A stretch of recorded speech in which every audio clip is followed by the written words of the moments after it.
جی اللہ تعالیٰ آپ حضرات کی زندگی میں تا الی یوم القیامت اللہ اس کی حفاظت فرمائے۔ سمجھ شریف میں ہے کہ نہیں ہے؟ میں یہ اللہ کا کلام میرے سامنے رکھا ہوا ہے، میں اپنے ہر نماز میں حرمین کے لیے خصوصی دعا کرتا ہوں۔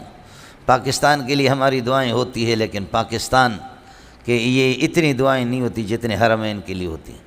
حرمین کی حالت خراب ہے، آپ حضرات خصوصی طور پر دعا فرمائیں۔ سمجھ شریف میں ہے کہ نہیں؟ جبکہ بخاری میں ہے کہ ایک کالا کلوٹا آئے گا، یقلع حجرن حجرن، بیت اللہ کی اینٹ سے اینٹ بجائے گا، بیت اللہ کو منہدم کریں گے۔ اللہ حفاظت فرمائے۔ جو قوم بیدار نہ ہو تو پھر یہ کہ نہ اس کی عبادت گاہیں محفوظ ہوتی ہے۔ ولولا دفع اللہ الناس ان اول بیت وضع للناس لعبادت الناس، لوگوں کی عبادت کے لیے سب سے پہلے جس گھر کی بنیاد رکھی گئی ہے، للذی ببکۃ، للذی ہوا کائن ببکۃ، جو مکے میں ہے وہ گھر ہے، حال کونہ مبارکن، برکتوں والا گھر ہے، وہدی للعالمین، پوری دنیا کے لیے ہادی ہے، ہدایت کا مرکز ہے، فیہ آیات بینات، اس میں کھلے نشانیاں ہیں اللہ کی وحدانیت کے۔ اور آیات بینات میں کیا ہے؟ مقام ابراہیم، ابراہیم علیہ السلام کا مقام ابراہیم بھی ہے۔ ومن دخلہ کان آمنا، جو آدمی یہ قسم میں داخل ہوگا تو اس کو امن ملے گا۔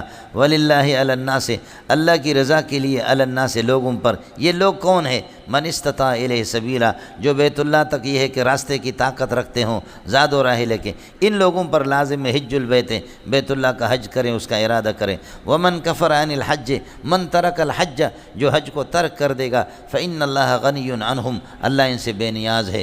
تو حج سے بے نیاز ہو گیا، میں تجھ سے بے نیاز ہوں۔ فإن اللہ غنی عنہم کے بجائے غنی عن العالمین کہا مولانا۔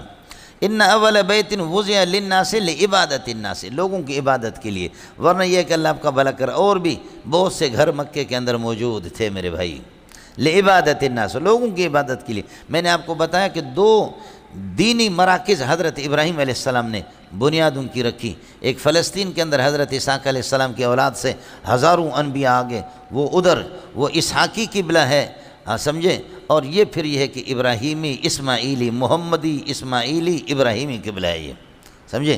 اور وہ اللہ آپ کا بھلا کرے کیا ہے؟ یوسفی یعقوبی اسحاقی ابراہیمی قبلہ ہے۔ اور یہ اللہ آپ کا بھلا کرے کیا ہے؟ محمدی اسماعیلی ابراہیمی قبلہ ہے۔ اور سارا جھگڑا اسی کا ہے۔ یہ بنیاد میں نے آپ کو بتا دیا کہ اس پر جھگڑا ہو رہا۔ مولانا بکہ اس کا معنی ہلاکت کے ہے، مکہ اس کا معنی دھتکارنا۔ مکہ بکہ دونوں کا معنی ہلاک کرنا اور دھتکارنا، اس لیے مکہ اپنے اوپر حملہ آور کو خود ہلاک کر دے گا انشاءاللہ، اور ہلاک ہوتے رہے جیسے اصحاب الفیل ہلاک ہو گئے۔ یہی ہے خلاصہ، یہ نکلا مکہ بکہ اس کا معنی ہے دھکا۔ بولو اس کا معنی کیا ہے؟ دھکا۔ لہذا اپنے اوپر حملہ آور کو یہ دھکا ہی دے دے گا، اس کا ستیہ ناش کر دے گا۔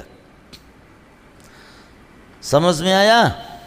جی اللہ تعالیٰ آپ حضرات کی زندگی میں تا الی یوم القیامت اللہ اس کی حفاظت فرمائے۔ سمجھ شریف میں ہے کہ نہیں ہے؟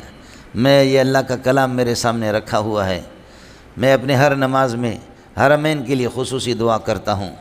پاکستان کے لیے ہماری دعائیں ہوتی ہے، لیکن پاکستان کے یہ اتنی دعائیں نہیں ہوتی جتنے حرمین کے لیے ہوتی ہیں۔ حرمین کی حالت خراب ہے، آپ حضرات خصوصی طور پر دعا فرمائیں۔ سمجھ شریف میں ہے کہ نہیں؟ ہمارے مولوی کہتے ہیں حکومتیں آئیں، حکومت بھی کیں، چلی بھی گئیں، کچھ بھی نہیں کیا، کچھ بھی بگاڑ نہ سکے۔ آج ملا کیا ہے؟ ترقی کے راہوں پر گامزن ہے، ملا کو کوئی روک نہیں سکا، ملا کے مدرسے کو کوئی روک نہیں سکا، علماء کو کوئی روک نہیں سکا۔ واہ واہ ماشاءاللہ۔ اس کے بعد اچھا سا کھانا کھا کر کے تشریف لے جاتے۔ سمجھ شریف میں ہے کہ نہیں؟ بس اس طریقے پر ہو جاتا ہے۔ ہمارے مدرسوں کو کچھ نہیں ہوگا، جبکہ بخاری میں ہے کہ ایک کالا کلوٹا آئے گا، یقلع حجرن حجرن، بیت اللہ کی اینٹ سے اینٹ بجائے گا، بیت اللہ کو منہدم کریں گے، لیکن مولوی صاحب کے مدرسے کو کچھ نہیں ہوگا۔ یہ احمقوں کی دنیا میں رہ رہے ہیں، بے وقوفوں کی دنیا میں رہ رہے ہیں، اور ہے جاہل مطلق ہے، جس نے نہ بخاری دیکھی ہے نہ ترمذی دیکھی۔ تمہارا مدرسہ جو ہے نا، تمہارے جامعات بیت اللہ سے بھی زیادہ قیمتی ہے، سمجھے؟ رٹی ہوئی تمہاری تقریر میں تو اس کی گنجائش نہیں ہے، تو کر دو اس طریقے پر۔ اللہ حفاظت فرمائے، جو قوم بیدار نہ ہو تو پھر یہ کہ نہ اس کی عبادت گاہیں محفوظ ہوتی ہے۔ وَلَوْلَا دَفْعُ اللَّهِ النَّاسَ بَعْضَهُمْ بِبَعْضٍ لَفَسَدَتِ الْأَرْضُ، اور دوسری جگہ پر لَهُدِّمَتْ صَوَامِعُ وَبِيَعٌ وَصَلَوَاتٌ وَمَسَاجِدُ، اگر جہاد نہ ہو تو پھر یہ ہے کہ مساجد اور گرجا گھر، عبادت گاہیں، یہ سارے کے سارے منہدم ہو جائیں گے۔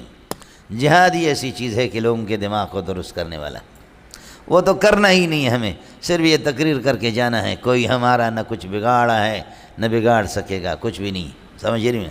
عورت کے 10 بچے ہوتے پھر بھی کہتے میرا کسی نے کچھ بگاڑا پھر بھی کہتی ہے کہ میرا کسی نے کچھ بگاڑا نہیں ہے۔ جی ہاں، کچھ نہیں بگڑا ہے آپ کا۔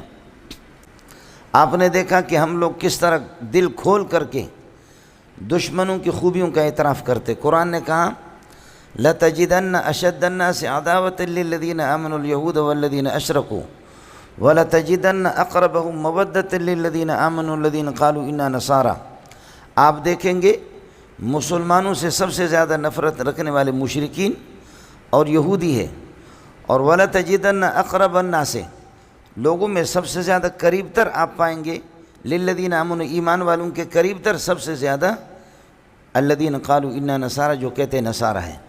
نصارہ ہمارے قریب ہے، وہ کھلے دل کے مالک ہیں، نرم دل لوگ ہیں۔ پھر آگے دیکھو قرآن نے کیسے خوبی کا اعتراف کیا، ذَلِكَ بِأَنَّ مِنْهُمْ قِسِّيسِينَ وَرُهْبَانًا، ان میں علماء اور ان میں راہبین ہے، علماء اور راہب ہے عیسائیوں کے اندر، اور ایک بڑی خوبی ان کے اندر ہے عیسائیوں میں، وَأَنَّهُمْ لَا يَسْتَكْبِرُونَ، کہ ان میں تکبر نہیں ہے۔ اے ہے، سمجھ رہی میں ہے کہ نہیں؟ کسی کی خوبی کو جو ہے نا، میں نے عرض کیا کہ بڑے بڑے سانپوں کو لوگ مکد کے نیچے اس طرح مسل کر کے وہ کرتے ہیں، قرآن کسی کی خوبی کو چھپاتا نہیں ہے، سمجھتا ہے؟ اور آپ سے بھی میری گزارش یہی ہے، وہ کیا ہے؟ وَالْمُنْصِفُ مَنِ اغْتَفَرَ قَلِيلَ خَطَئِ الْمَرْءِ فِي كَثِيرِ ثَوَابِهِ، یہ بہترین ضابطہ ہے عملوں کو۔ المنصف من اغتفر قلیل خطأ المرء فی کثیر ثوابہ، اصل انصاف والا انسان وہ ہے جو دوسروں کی تھوڑی غلطیوں کو اس کے زیادہ خوبیوں کے درمیان میں دفن کر دے، چھپا ڈالے۔ یہ یہاں جتنے بھی لوگ بیٹھے ہوئے ہیں اسی ضابطے کے مطابق ان میں سے کوئی بھی مستثنا نہیں ہے۔ آئیے سمجھ میں؟ آپ کا وزن کیا ہوگا؟